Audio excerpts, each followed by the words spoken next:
Hello, and welcome to this video on the basics of supporting youth voice. My name is Jennifer Thomas, and I am the Youth Development Specialist and the National Collaborative on Workforce and Disability for Youth at the Institute for Educational Leadership. For more information regarding the National Collaborative on Workforce and Disability for Youth and the Institute for Educational Leadership, see the description box. Also in the description box is terminology that may be helpful to know as you watch this video. We will not use all of the terms, but as you begin to support youth voice, an understanding of these terms will be helpful. You will likely find the content of this video to be helpful if you are starting a youth initiative, whether through an organization or on your own. First, let's discuss staff capacity and volunteer capacity. As you begin figuring out what will be the best way for you to support youth voice, determine what staff or volunteer capacity is needed and whether you can commit to providing it. Some of the skills staff and volunteers working with youth need to possess are as follows. 1. Time management. 2. Interpersonal communications, such as being able to build rapport with youth. 3. Active listening. 4. Group facilitation. 5. Scheduling. And 6. Event planning. Staff and volunteers also need to possess certain qualifications, including those that reflect a positive disposition when working with youth. You and/or your organization will want to define staff qualifications needed to work well with youth that pertain to increasing youth voice and leadership. Some of these qualifications include 1. Ability to model appropriate behavior. 2. Ability to be responsive or adaptable to unanticipated needs and requests. 3. Willingness to step back and have others lead. And 4. Familiarity with positive youth development context. You will also want to ensure that you have staff and/or volunteers with the needed qualifications and time available to fulfill these responsibilities. 6 other qualifications to consider are 1. Being trained in ethical practices pertinent to working with youth. 2. Credentials and/or experience with youth services, education, social services, or related fields. 3. Experience implementing positive youth development. 4.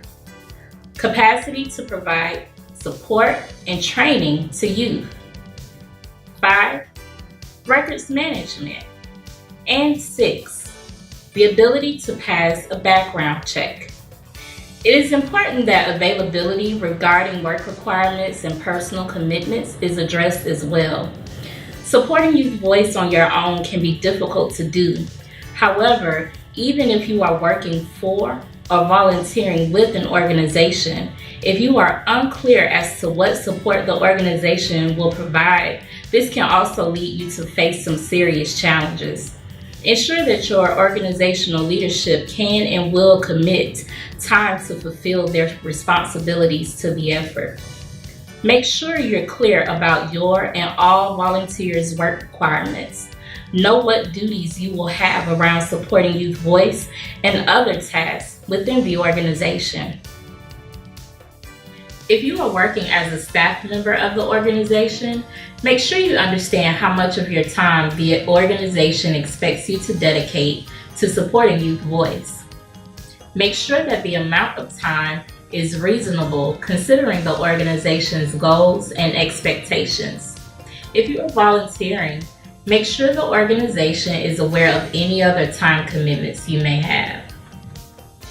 Depending on what you are being asked to do, you may want to ensure that there is dedicated support staff to assist with administrative task support, contacting youth, extra staffing for events or meetings, etc., to assist when necessary. Even if you do not need additional support staff on a regular basis, it is a good idea to be clear that you will have this help when needed. The organization may have ideas in mind regarding the types of activities it will permit you to conduct with the youth. Get clarity in the beginning about what activities the organization does not permit so that you are able to be upfront with the youth.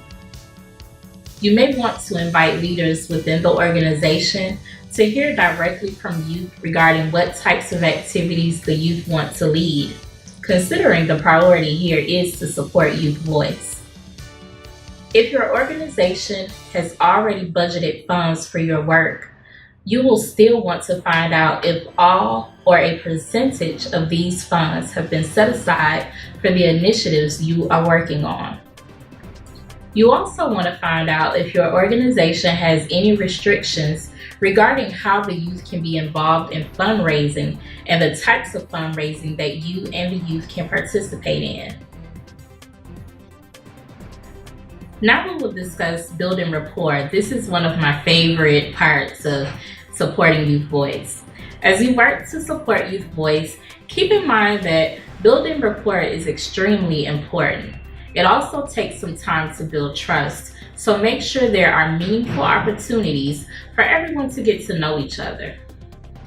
Find opportunities to get to know the youth before requiring them to commit to attending events you plan. If this is not possible, make sure that time is built in at each event for icebreakers and fun activities so that you and the youth get to know each other a little bit better. If you are working with an organization that is working on youth voice efforts, please make sure that the youth are also connected to the organization in some way and get to learn about what the organization does. Doing so can help the youth feel more informed about why they are doing the work and why aspects of the work have to be done a specific way. Bringing youth together can be very exciting. Give them time and opportunities to get to know each other. It is highly likely that they may not bond right away. As a youth I work with mentioned, just because adults put us in a room together, that doesn't mean we'll all automatically be friends. Regardless of how you decide to involve families, be sure to build rapport with them as well, especially if the youth that you are working with are minors. Now we will review why it is important to clarify goals and expectations. It is important to set and clarify goals at the very beginning when supporting youth voice. It's important to remember that these goals and expectations may need to be revisited at some point. If you are working with an organization, it is important to know what goals the organization has in mind as it relates to supporting youth voice. It's also just as important to know what the organization expects, as it is to be clear what can be expected of the organization. Before you recruit youth, it is also important to decide what type of youth group you and/or your organization want to host. Do you and/or your organization want to serve as adult allies who support youth in whatever they choose to do? Or do you just want to host a youth advisory committee that assists the organization in reaching predetermined goals? When involving community partners, be certain that whatever you ask of these partners is clear. Also, make sure that you are working with an organization that the organization is aware of how you plan to involve the community partners. Additionally, if you will be working with these partners, make certain that the youth and their families are clear about this as well. As you support youth voice, it is extremely important to make sure that the youth know what is expected of them and that they know what they can expect of you as well. Consider involving youth in co-creating goals for increasing youth voice and leadership within the organization, as well as setting expectations around participation, incentives, and other aspects of the initiative.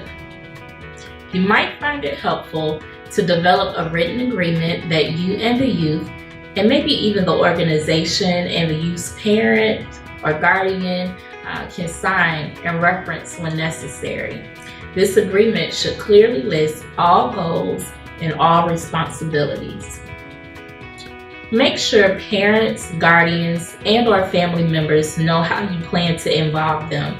You will have to determine what type of space you want to create with the youth, and this will help you to determine how to help involve families. Despite whether families participate in meetings and activities, it will be helpful to make sure that you keep the families in the loop, as families often serve as a big support system for youth. While this is not an exhaustive list, these tips will hopefully help you get started as you work to support Youth Voice. For more information on supporting Youth Voice, visit www.ncwd-youth.info. If you have questions about the information presented in this video, feel free to contact us through our website at www.ncwd-youth.info. You may also find the additional resources listed in the description box helpful. Thanks for watching.